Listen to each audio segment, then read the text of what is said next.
আসসালামু আলাইকুম, সবাই কেমন আছেন? আশা করছি সবাই ভালো আছেন। আল্লাহর রহমতে আমিও সুস্থ আছি, ভালো আছি। যে যেখান থেকে দেখছেন আমার ভিডিওটি ব্লগ তো আজকে শুরু করতে যাচ্ছি। সবাইকে জানাচ্ছি আন্তরিক শুভেচ্ছা। তো এই তো আমি আজকে একটা পিৎজা বানাবো, তো সেটি আপনাদের সাথে শেয়ার করব। তো আমি এখানে 1 কাপ পরিমাণ ময়দা নিয়ে নিচ্ছি। তো সামান্য পরিমাণ আমি ইস্ট দিলাম, একটু চিনি দিলাম। তো এখানে আমি সামান্য গুঁড়া দুধ দিলাম। সব কিছু দিয়ে আমি এটা ভালোভাবে এখন মেখে নিব। তো সামান্য গরম পানি দিয়েছি আমি এটা, তো বেশি গরম দিইনি, হালকাই দিয়েছি। তো এখানে আমি সব কোটাকাটা করে নিয়েছি। তো এখন আমি এটার জন্য আমি পিৎজার জন্য রেডি করব। তা আমি এভাবে পিৎজা বানাই, আমার কাছে খেতে খুব ভালো লাগে। আপনারা এভাবে ট্রাই করে দেখবেন। তো আমি আজকে একটু পিৎজার রান্না করে দিব, যেহেতু মুরগিটা আমি একটু অন্যভাবে দিব। তো সবসময় যেভাবে খাই আজকে সেভাবে খাবো না, আজকে একটু অন্যরকমভাবে খাবো। তো আমি টমেটো কুচি দিয়ে দিলাম, মুরগিটা একটু ভেজে তারপর আমি টমেটো কুচি দিয়ে দিচ্ছি। তো ফ্রোজেন করা ক্যাপসিকাম ছিল, সেটাও আমি একটু দিয়ে দিচ্ছি ফ্লেভারের জন্য। তো এখন আমি ভালো করে ভেজে নেব। এই তো আমার ভাজা প্রায় হয়ে এসেছে। তো আমি এখানে এখন একটু সামান্য পরিমাণ কাঁচামরিচ কুচি দিয়ে দিলাম, তো সে একটু ঝাল হওয়ার জন্য। তো আপনারা চাইলে গুঁড়ো মরিচও ব্যবহার করতে পারেন, আমি সামান্য গুঁড়ো মরিচও দিয়েছি। তো এখন আমি একটু ভালো করে এটাকে কষিয়ে নিব। তো আমি এখন একটু যে গোলমরিচে ফাঁকি করে একটু দিয়ে দিলাম ফ্লেভারের জন্য। তো দেখতে সুন্দর হয়েছে। তো আমি এখানে টমেটোর সসও দিয়েছি। এখন ডোটা যেটা আমি রেডি করে রেখেছিলাম সেটা আমি এখন হাত দিয়ে ফ্রাই প্যানে চেপে চেপে নিব, শেপে করে নিব, তাহলে আর বেলার প্রয়োজন হবে না। তো এইভাবে করে এটা আমি একটু কাঁটা চামচের সাহায্যে এটা করে নিলাম, ফুটো করে নিলাম। তো আমি এখানে সস দিয়ে দিচ্ছি। এখন আমি এটার উপরে সাজিয়ে নিব। তাই এই তো আমি এখন এটার উপরে আমি দিয়ে দেবো, তো চিজ দিয়ে দিলাম। তো এখন চুলাটা আমি জ্বালিয়ে দিলাম, মাত্র 10 মিনিট রাখবো, বেশিক্ষণ রাখবো না। তো আমি ঢাকনাকে ঢেকে দিব। তো ঢাকনার যে ফুটাটা ছিল সেটা আমি কাগজ দিয়ে ঢেকে দিয়েছি, যাতে ভাপটা না বের হয়ে যায়। এই তো দেখুন আমার পিৎজাটা খুব সুন্দর ফুলে উঠেছে।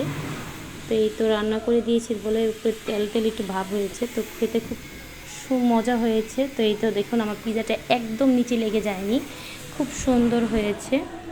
এই তো শুক্রবারের জন্য আমি একটু পোলাও রান্না করেছিলাম, আর ভেন্ডি পাতুরি করেছি, আর মুরগির মাংস রান্না করেছিলাম। তো সন্ধ্যা আফা বাবা বলছে ক্ষুধা লেগেছে, তো কি চিন্তা করলাম সেমাই রান্না করে দিই ঝরঝরা। তো ঈদে তো বাবার বাসায় খেয়েছিলাম, তো আমি আর সেমাই রান্না করিনি। তো চিন্তা করলাম আজকে একটু সেমাই রান্না করি। তা আগে আমি কখনো পারফেক্ট সেমাই রান্না করতে পারতাম না, তা এখন করতে করতে দেখি না হয়ে যায় মাঝে মধ্যে। তো আমি এখানে পানির বদলে গুঁড়া দুধ ব্যবহার করলাম, আমি একটু পানি দিয়ে গুলিয়ে দিয়েছি। তো এই তো সামান্য সিদ্ধ হওয়ার জন্য আমি ঢেকে দিয়েছি। তো এই তো আমার সিদ্ধ হয়ে গেছে সেমাইটা। এখন আমি এটা কিশমিচি আর বাদাম কুচি করে রেখেছিলাম সেগুলোই দিয়ে দিলাম। তো এখন আমি ভালো করে এটাকে নেড়ে চেড়ে নিব। তো আমি যতটুকু পানি দিয়েছিলাম অতটুকুই সিদ্ধ হয়ে এসেছে খুব সুন্দরভাবে। তো আমি এখন নারকেল কোরানো ছিল ফ্রোজেন, সেগুলো আমি এখন দিয়ে দিব। নারকেল ছাড়া একদমই এই সেমাইটা খেতে আমার একদমই ভালো লাগে না। তো এই তো সেমাইটা হয়ে গেছে রান্না। এই তো আমি এখন বাটিতে বেড়ে নিলাম, দেখতে সুন্দর হয়েছে। তো খুব ঝরঝর হয়েছে, আর আমি একটু মিষ্টি কম খাই, তো মিষ্টি কমই দিয়েছি।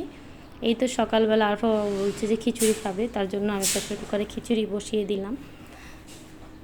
সব কিছু একসাথে দিয়ে একবারে মেখে বসিয়ে দিয়েছি। এখন এটাকে সিটি দেওয়ার জন্য আমি কুকারের ঢাকনাটা ঢেকে দিব। আর এই চুলা আরফার জন্য আমি নাস্তা বসিয়েছিলাম, সেটাই রান্না করতেছিলাম আর আপনাদের সাথে শেয়ার করলাম। তো আরফার বাবা কিছু আমার কাছের জিনিসের প্রয়োজন ছিল, সেগুলো আরফার বাবা নিয়ে আসছে, আপনাদের সাথে সেগুলো আমি একটু দেখিয়ে দিলাম। তো কেমন হয়েছে সবাই কমেন্ট করে জানাবেন। তো কিছু কিছু নতুন জিনিস দেখতে খুবই ভালো লাগে। তো আমি বাইরে গিয়েছিলাম, তো আমি বাইরে তারা বলতে হচ্ছে তোমার কিছু লাগবে, আমি বলতেছে হ্যাঁ। তো বলতেছে যে এইগুলো আমি কিনে নিলাম, তো পছন্দ হয়েছে তো নিয়ে আসলাম। দেখা যায় অনেক কাজেই ব্যবহার করা হয়, হাজারে থাক তারপরও বাইরে গেলে মেয়ে মানুষের টুকি কিছু কিনতেই হয়। তো এই কড়াইটা আমার কিনে খুব পছন্দ হয়েছে, তো কিনে নিলাম। সবাই ভালো থাকবেন, সুস্থ থাকবেন, আল্লাহ হাফেজ। লাইক দিতে কেউ ভুলবেন না।